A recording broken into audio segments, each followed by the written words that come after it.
Kerr, you've played a lot of finals. Would that be one where the intensity probably wasn't as significant as some of the previous ones you've played? I thought early there was a little bit of intensity there. Our intensity was fantastic, but their intensity definitely dropped away after the first 5 minutes. And yeah, as far as finals go, that's as big a margin as I've played in. You're ripping Nick personally. You must be stoked with your own form. Yes and no. I didn't really run as well as I'd hoped yesterday. I found the football, but defensively I wasn't great. But no, the stat sheet looks good, which is nice. How are you feeling after that run-in with Boomer Harvey? Yeah, I'm feeling fine. I mean, I'm a little bit drained from yesterday. Didn't get a good night's sleep last night. Other than that, I'm good. So, Kerr, going ahead to Collingwood now in the MCG.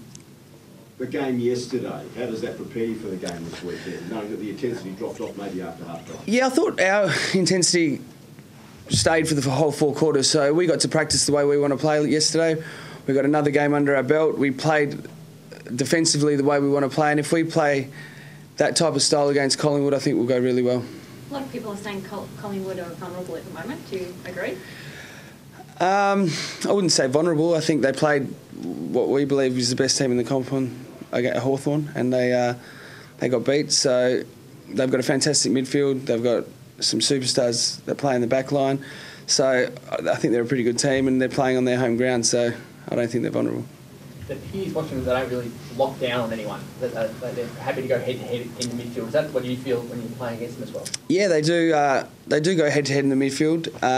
Last time we played them, I was surprised they went head-to-head with Jolly out. When Jolly's rucking, I think going head-to-head in the midfield is a good option because he normally wins at least 50% of the ruck taps. So last time they played here, they went head-to-head. It didn't work, but they didn't have their ruckman. So I assume they'll go head-to-head again. But with Jolly, I think it'll be a lot harder to get first hands on the ball. It's refreshing for you to, as a midfield group, to go in knowing that you're all just going to be able to play your own game rather than having to worry about someone hanging on to you. The amount of teams that are tagging as such is getting less and less. North Melbourne don't, Hawthorn don't, Collingwood don't. Yeah, I think the top teams in the competition, even Sydney to a degree, Kieran Jack isn't really a totally a negating player anymore. So the better teams you play can't afford to have one player just trailering someone around. So I think everyone we play from now on, I'd be very surprised if anyone gets a heavy tag. What about a negator who runs off? They're a run-off player, more like you've got Selwood, I suppose, who goes and gets the footy and can shut them. Do they have anyone who really does that? One who might do that, or is he more? I don't think Collingwood do. I think they have such a good midfield that they just have ball winners in there. They don't have room for a guy like that. Is the spirit in the team at the moment pretty good? Like on the weekend, it sort of looked like the teams that were under pressure, Collingwood, Geelong, the likes, the ones that lost, and the ones that are up and about and buoyant seem to do pretty well. Is that the feeling among the group? Yeah, I suppose when you're winning, you always look up and about and buoyant. If we'd lost yesterday, we'd be pretty devastated and feeling down. So yeah, the feeling amongst the group's been fantastic all year. We've got a good mix of young guys and old guys, and we all get along really well, and a lot of humour around the club, which makes it a nice place to be during the week. And when you're happy doing your job, you normally do it well. So hopefully we can carry that through this week. Do you feel like you can get through this week and keep going? Definitely. I think if we play the type of football that we aim to play, and we play with the intensity that we know we can play with for 4 quarters, I think we can definitely go all the way. But if we drop off for even 10 minutes in a game from now on, I don't think we will win. How do you approach the challenges of travelling for the rest of the time, and you have some short breaks in there as well, and you're going to try to come to the bottom 4 in against teams that have had some rest? Is that something that you've embraced as a group, knowing the hardships you'll have to overcome to go further? Yeah, the travelling really doesn't affect our group at all. We're used to it. We've got a few guys with kids, so a lot of us prefer travelling, so we get the sleep in and stuff like that. So it's just part of our job. We travel so much that I'd say we're probably one of the better travelling teams in the AFL, just because it's just routine. Yeah, the Parkview Hotel in Melbourne's almost like a second home. What about the challenge of coming from outside the top 4? The teams that have won in the previous few, in all of the this final 8 system, have won in the first week and playing against teams that's lost. very few of them have actually won. It seems this year the belief is that that's not going to be the case. Would you? I've heard of that stat, and it's been such an even year. I think the top 6 teams really could have finished in the top 4.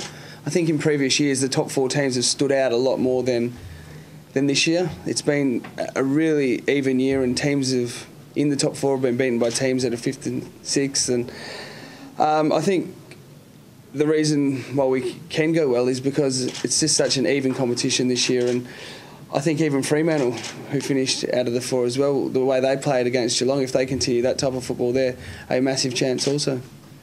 Bo Waters, we spoke to Andrew about Bo. So again, it's a tragedy for the vice captain, who you know very well because he's been part of the club almost as long as you've been. Have you spoken to him today? Yeah, I have spoken to him. He hasn't had the results of the scans just as yet, but the outlook doesn't look good for Bo. But he'll be around the football club, and he'll be in the box on the weekend if he's not playing, and giving some advice to the boys. And the way he goes about his football on and off the field is an inspiration to the rest of us, and it'll be sad if he does miss out. And Matty Rose obviously putting his hand up. What does he bring as a midfield group? Yeah, Matty. Structurally, Matt Rose is probably our best player. He sets up in positions that really do help the team. He's a selfless player in the way he goes about his football, and he's up there in probably the top 5 runners in our team. So to have him come back into the team will be a huge plus. Sad for someone who misses out there after the weekend. The Magpie Army's pretty loud. A few fans going to be forking out a few $1,000 to get it this weekend. The more the better. Yeah, my mum and dad and brother were booking trips last night, so there's a couple more extra Eagles fans there. And to be honest, once you're out in the ground, you don't really notice the crowd that much. It's especially in finals football, you're so enthralled in the contest that everything else doesn't matter.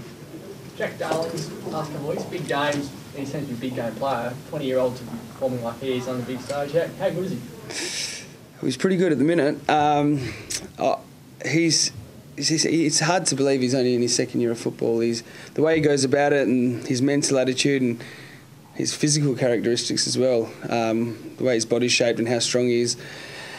You'd think he'd been in the system 7 or 8 years. If he keeps improving the way he is at the minute, we could have a pretty special player on our hands.